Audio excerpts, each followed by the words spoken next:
நான்லாம்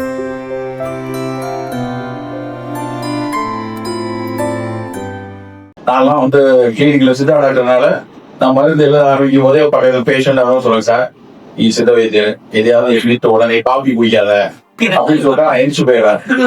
என்னால காலையில ஒரு கஷாயம் மாதிரி ஒரு காலையில 9 டிகிரி காபி சாப்பிடலைன்னா என்னால வந்து அதுக்கு மேல எழுதி முடியாது அப்படின்னு சொல்லுவா. அந்த அளவுக்கு காபி டீ வந்து நம்ம பயங்கரமா ஸ்ட்ராங்கா உள்ளது. அந்த காலத்தில் காபி இல்லைன்னு ஒரு புக் இருக்கு, முடிஞ்சப்ப வாசிக்கிறவங்க ஆசைப்படுறவங்க வாசிப்பாங்க. ஏஆர் வெங்கடாச்சலபதினு கடந்த ஆண்டு சாகித்ய அகாடமி வாங்கிய ஒரு மாபெரும் ஆளுமை எழுத புத்தகம். அந்த புக்கு வந்து அந்த புக்ல நிறைய ரொம்ப அழகா எழுதி, அவர் வந்து ஒரு சாதாரணமா எழுதுற புதினம் எழுதுறவர்ல எவிடன்ஸ் பேஸ்டா எழுதக்கூடிய சயின்டிபிக்கா எழுதுற ரைட்டர். அவர் எழுதிப்பாரு அந்த காலத்துல வந்து காஃபி டீ வந்தப்ப போஸ்டர் ஊழியிருக்காங்க வெளியே. காங்கிரஸ் கூட்டங்கள் நடக்கும், சுதந்திர கூட்டங்கள் நடக்கும். அந்த கூட்டங்களில் கண்டிப்பாக காஃபி டீ போன்ற லாகிரி வஸ்துக்கள் வழங்கப்பட மாட்டாது அது இது போட்டு இன்விடேஷன் ஆகிருக்காங்க. அந்த போஸ்ட்ல ஒரு போட்டோ எடுத்து போட்டுப்பாரு, நீங்க எல்லாம் நான் காஃபி டீ போக மாட்டோமா, தைரியமா வரலாம் மீட்டிங்கு அப்படின்னு சொல்லி அழைத்திருக்கிற ஒரு சமூகமாக நம்ம இருந்தோம். இன்னைக்கு நிலைமை அப்படி இருக்கா? அந்த அளவுக்கு நம்ம வந்து ஒரு அடிமைக்குள்ள போயிட்டோம். டீ காஃபிங்கிறது வந்து நம்மளால பிரிக்க முடியாது. எதுவும் சங்க இலக்கியத்துல இந்த ஆத்தெல்லாம் ஆத்திட்டு இல்ல. ஆனா இன்னைக்கு நம்ம அதை விட்டு பிரிய முடியாத அளவுக்கு நமக்கு அடிமைப்பட்டிருக்காங்க. அது முடியாத அளவுக்கு வந்துச்சு. அப்ப அவங்கெல்லாம் எதுவும் புரியலையா? முன்னாடி இருந்தவங்க ஏதாவது சாப்பிட்டுருக்காங்களா அப்படின்னு பார்த்தா கண்டிப்பாக குடிச்சிருக்கிறார்கள். அவங்க அன்னைக்கு குடிச்சிருக்கு குடி நீர் அப்படின்னு பேர்ல எழுதிப்பாரு. உங்களுக்கு எல்லாம் தெரிஞ்ச விஷயமா இருக்கும். நிலவேம்பு குடி நீர், கவசம் குடி நீர். அதுக்காக நிலவேம்பு குடி நீர், கவசம் குடி எல்லாம் குடிச்சிட்டு இல்ல. அவங்க அன்றைக்கு காலையில் குடித்த விஷயமாக இல்ல ஒரு சோர்வு இருக்கும் போது குடிச்ச விஷயமா பார்த்தா கரிசலாங்கண்ணியை டீ போட்டு குடிச்சிருக்காங்க. தேரன் குடிநீர் அப்படின்னு நாங்க படிப்போம் சித்த மருத்துவத்துல. தேரன் வந்து என்னெல்லாம் அந்த காலத்துல டீ மாதிரி குடிச்சாங்க எழுதி தொகுத்து வச்சிருக்காங்க. அதுல ஒண்ணு வந்து கரிசாலை தேநீர், கரிசாலை குடிநீர். தேநீர்ங்கிற வார்த்தை கூட கரிசாலை குடினா கரிசலாங்கண்ணி கீரைய அவங்க வந்து விரும்பின ஒரே மாதிரி ஒரு கஷாயம் பொருள் மாதிரி போட்டு அதுல வெள்ளத்தை வச்சோ தேன் போட்டோ குடித்திருக்கிறாரு. முசுமுசுக்கை அப்படின்னு ஒரு தாவரம். அந்த முசுமுசுக்கைங்கிற அந்த பிளான்ட்ட சளி இரும்பெல்லாம் இருக்கிறவங்க முசுமுசுக்கையோ கரிசலாங்கண்ணியோ தான் குடிநீரா குடிச்சிருக்காங்க. இந்த கரிசலாங்கண்ணிக்கு பேரே வந்து தேகராஜன், இன்னொரு பேர் வந்து தேகராஜன். இருக்கிற தாவரங்கள்லயே கையெடுத்து கும்பிடணும் அப்படின்னா அது கரிசலாங்கண்ணின்னு வள்ளலார் சொல்லுவார். அவ்வளவு முக்கியமான ஒரு தாவரம். அந்த பிளான்ட்டை பத்தி ரிசர்ச், ஏகப்பட்ட ரிசர்ச் இருக்கு. ஒரு பாடல் எனக்கு டக்கு ஞாபகம். தேகரா சச்சுவதம் தில்லிய நேர்வே கூட்டி பாகமுற காய்ச்சி பருகுவ காகமனும் சளி தீரும் காணை அப்படின்னு ஒரு பாடல். தேகரா சச்சுவதம் தில்லிய நேர்கள் கூட்டினா தேகராஜன் என்கிற கரிசலாங்கண்ணியும், தில்லுனா எள்ளு, இந்த எள்ளு நல்லெண்ணையும் சேர்ந்து காய்ச்சி வச்ச ஒரு கரிசலாங்கண்ணி தைலத்தை ஒரு ஸ்பூன் குடிச்சேன்னா காகம் முன்னும் சளி தீரும் காணை. இருமி துப்புனா அந்த சளி ரொம்ப கட்டியா வந்து விழுந்ததுன்னு வைங்களேன், பச்சை கலர்ல வந்து விழுந்தா காக்கா வந்து அதை சாப்பிடும். ஏன்னா அது அவ்வளவு புரோட்டீன், அது முழுக்க புரோட்டீன் தான். காகம் உணவு செடி, காக்கா வந்து தூக்கிட்டு போற செடி துண்டா வந்து விழுதுன்னா that means you have chronic bronchitis இல்ல ஒரு அட்டோபிக் bronchitis இல்ல ஒரு நிமோனிட்டி கன்சல்டேஷன் இருந்தா தான் அவ்வளவு தெளி வரும். அப்படி வர்றதுக்கு கூட கரிசலாங்கண்ணி சிறப்பாக இருந்தது அப்படின்னு அந்த காலத்துல அதை வந்து போற்றியிருக்காங்க. ஆனா இன்னைக்கு நம்ம என்ன பண்றோம் தெரியுமா? நான் ஒரு டப்பாவை பார்த்தேன், எனக்கு அழுதியே வந்துருச்சு. அந்த டப்பா வந்து வீடி சைடுன்னு கேள்விப்பட்டிருப்பீங்க. களை கொல்லி அப்படின்னு விவசாயத்துல களையை கொல்றதுக்கு வந்து தெளிப்பாங்க. அதெல்லாம் டன்னா நம்ம ஊர்ல லட்சம் டன்கள்ல விற்பனையாகி கொண்டிருக்கக்கூடிய அந்த வீடி சைடு, அந்த வீடி சைடுடைய பாட்டில்ல களைக்கொல்லி பாட்டில போடுறான். It will kill eucalyptus alba. நெல் வயல்ல களையாக வளர்வதுதான் கரிசலாங்கண்ணி. அந்த கரிசலாங்கண்ணியை கொல்றதுக்கு இதை பயன்படுத்துறான் இன்னைக்கு இருக்கக்கூடியது. ஆனா நம்ம தேகராஜன் அப்படின்னு சொல்லி அந்த கரிசலாங்கண்ணிய தொழுது வணங்கி சாப்பிட்டு கொண்டிருந்த காலத்தில இருந்து இல்ல நமக்கு நெல் மட்டும் போதும், இதெல்லாம் கொண்டுடா அப்படிங்கிற வீடி சைடுன்னு போடுறோம். இன்னொரு முக்கியமான விஷயம் என்னன்னா, இந்த வீடி சைடுன்னு சொல்லக்கூடிய கிளைபோசைட், அதனுடைய கெமிக்கல் பெயர் வந்து கிளைபோசைட். ஒரு 15 வருடத்துக்கு முன்னாடி உலக சுகாதார நிறுவனத்தினுடைய புற்றுநோய்களை உருவாக்கக்கூடிய காரணிகளுக்கு ஒரு பட்டியல் இருக்கு. அவன் வந்து class 1 carcinogen, class 2 carcinogen, class 3 மூணா பிரிப்பான். கிளாஸ் 1 கார்சினோஜன் தான் ஸ்மோக். அதுல ஸ்மோக் மாதிரி மெத்தனால் மாதிரி நிக்கோட்டின், மெத்தனால், எத்தனால் எல்லாம் அதுல வரும். அது class 1. Definitely it will give cancers. Class 2 வந்து ப்ராபபிள் பாசிபிள் கார்சினோஜன் ஆகும். அந்த ப்ராபபிள் பாசிபிள் கார்சினோஜன்ல இந்த கிளைபோசேட்ங்கிற வீடிசைட் கடைகொல்லி இருக்கு. இதை கண்டுபிடிச்ச உடனே ஒட்டுமொத்த யூரோப்பியன் யூனியன்ல இருந்த அத்தனை கண்ட்ரிஸ், அன்னைக்கு 30 கண்ட்ரி இல்ல 20 கண்ட்ரி வந்து யூரோப்பியன் யூனியன்ல அப்போலோ கண்ட்ரியும் அதை பேன் பண்ணி யூரோப்ல இருந்தே தூக்கிட்டு போயிடு, மீதி இருக்கிற பாட்டில் எல்லாம் எடுத்துட்டு போயிரு அப்படின்னு சொல்லி 20 வருஷமா அந்த வீடிசைன் கிடையாது.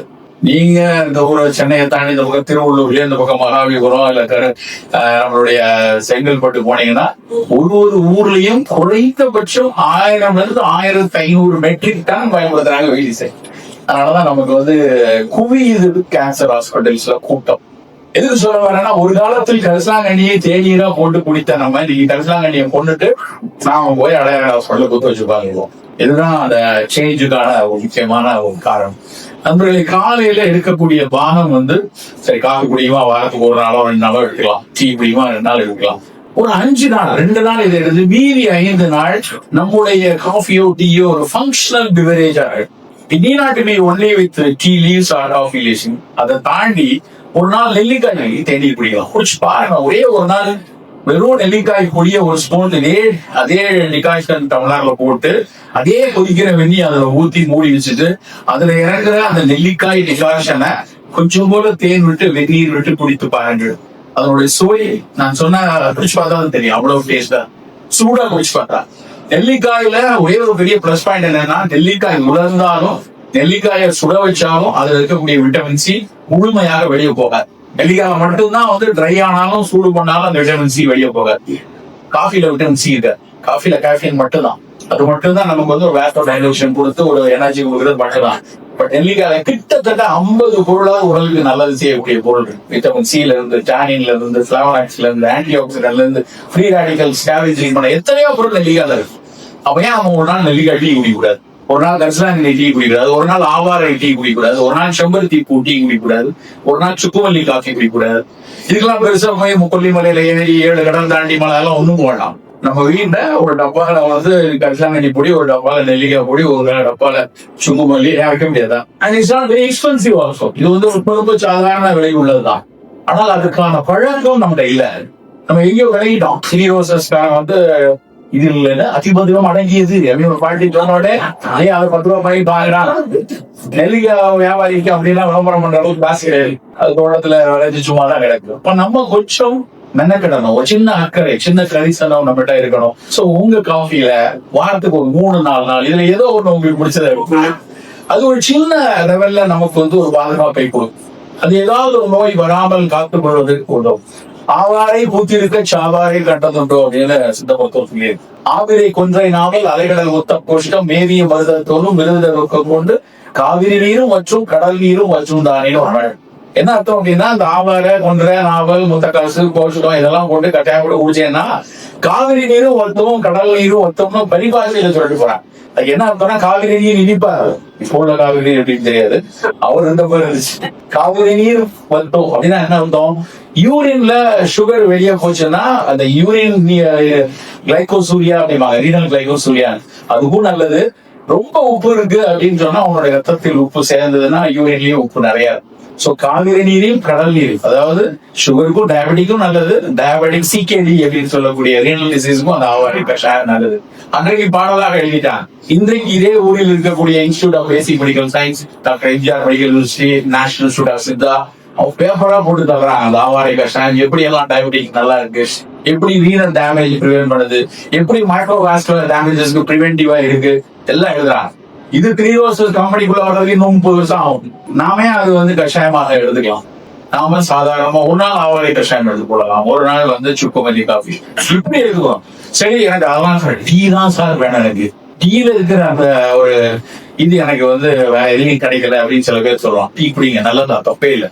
டீயும் இதே மாதிரி ஆவார மாதிரி தேயிலையும் ஒரு நல்ல ஒரு மூலிகை இலை தான். ஆனா டீயாவும் குடிக்கணும். நீங்க என்ன சார் டீயா குடிக்கணும் என்ன அர்த்தம் அப்படின்னு சில பேர் போகலாம். நம்ம குடிக்கிறது பேர் டீ கிடையாது, நம்ம குடிக்கிறது பேர் தேநீர் பால் பாயாசம். நம்ம பால் பாயாசம் தான் குடிக்கிறோம். நம்ம குடிக்கிற டீ பேர் டீ லீஃப். உலகத்திலேயே நீங்க பிளைட்ல போறோம் எல்லாரும், நீங்க கண்டிப்பா நீங்க எல்லாம் பெரிய ஆளுமைகள் கண்டிப்பா பிளைட்ல போவீங்க. போகும்போது அந்த குரூ மெம்பர் வந்து காஃபி டீ கொண்டு வரும்போது நம்ம தொப்பையை பார்த்தோடனே பால் ஊத்தலாம் அப்படி இருப்பான். மற்றவங்களுக்கு எல்லாம் வெறும் டீ தான் கிடைக்கும், நமக்கு மட்டும் பால் பாக்கெட் சேர்ந்து போகலாம். ஏன்? உலகத்திலேயே தேயிலையில பால் ஊத்தி குடிக்கிற ஒரே கூட்டம் நம்ம மட்டும் தான், எங்கேயும் குடிக்கிறது இல்ல.